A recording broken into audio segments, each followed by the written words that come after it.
Good morning students. Today I will teach you the institutional representation of democracy. 7th class का civics का ये third chapter है.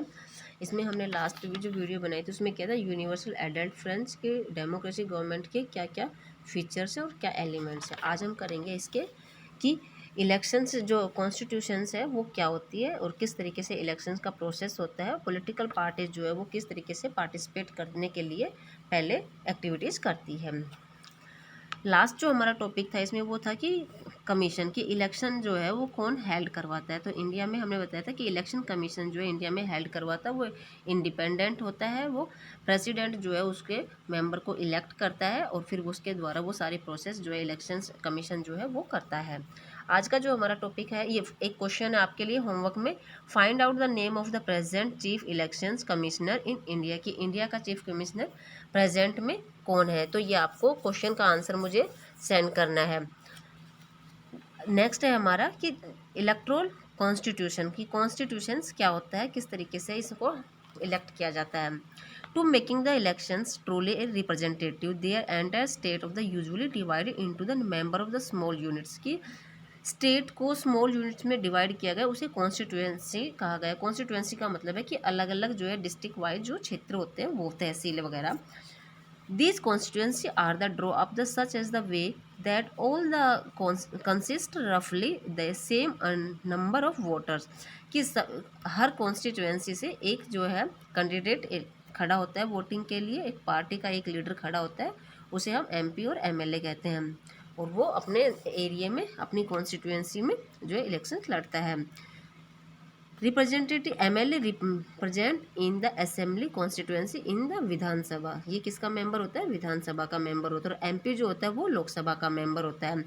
Absolutely and the simple majority. तो absolutely क्या होता है, सिंपल मेजोरिटी. एब्सोल्युटली का मतलब होता है कि उसको हाफ मेजोरिटी से जो है इलेक्शंस जीते तो वो एब्सोल्युटली मेजोरिटी. और सिंपल मेजोरिटी में कि हाफ से कम है, मतलब उसमें अभी डिसाइड नहीं हुआ पाए, वो होते हैं सिंपल मेजोरिटी. नेक्स्ट है हमारा इलेक्ट्रोल प्रोसेस. कि इलेक्ट्रोल प्रोसेस क्या है.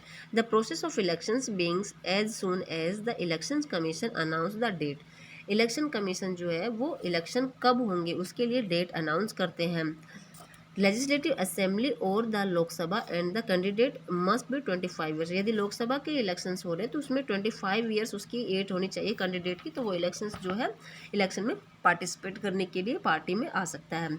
सच candidate drive the benefit of the political parties. इसका जो बेनिफिट है वो किसी पर्टिकुलर पर्सन के पास ना जाकर पूरी पार्टी को मिलता है.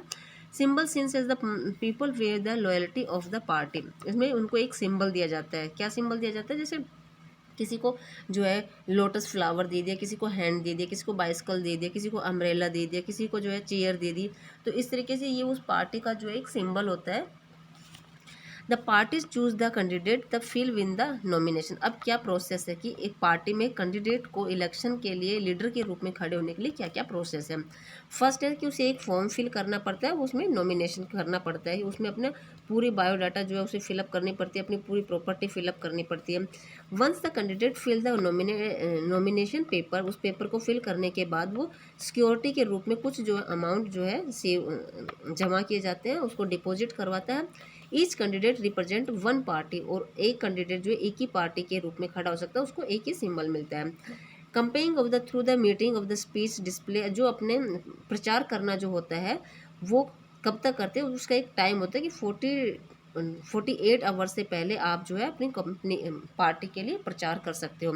उसके बाद उस पर बैन लगा दिया जाता है. यदि कोई फॉलो नहीं करते रूल्स को तो उसकी जो है पार्टी की जो लीडर बनने के लिए जो प्रोसेस किया था उसको पूरे को कैंसिल कर जाता है. इट मीन्स कि उसको पार्टी से ही निकाल दिया जाता है, अब वो इलेक्शंस नहीं लड़ सकता.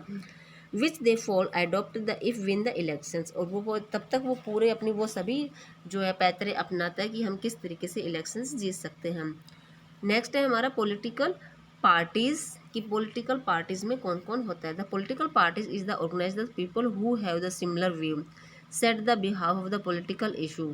दे aim to contest and the win election. सभी पार्टियों का जो एम होता है वो क्या होता है कि वो इलेक्शंस को जीतना होता है.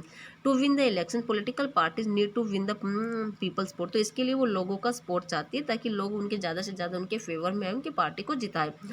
There are many political parties in India, India में बहुत सारी पॉलिटिकल पार्टी है। In the party win more than half of the seat, की उसको जीतने के लिए लेजिस्लेचर में आधी सीट से ज़्यादा सीट होनी चाहिए। It can form the government, तभी वो अपनी गवर्नमेंट को फॉर्म कर सकता है। अब पार्टी भी टू है, एक है रूलिंग पार्टी, एक होते हैं अपोजिशन पार्टी। रूलिंग पार्टी कौन होती है? जो पार्टी जीतकर मेजोरिटी से गवर्नमेंट में आई है, वो होती है रूलिंग पार्टी। और एक अपोजिशन पार्टी होती है। अपोजिशन पार्टी का काम होता है कि जो रूलिंग पार्टी जो है उसकी खामियां निकालना, उसके ऊपर क्वेश्चन खड़े करना कि उसने कौन सा काम जो है किया, तो उसमें हम किस तरीके से उसको से सवाल जवाब कर सकते हैं। ये होता है अपोजिशन पार्टी का काम।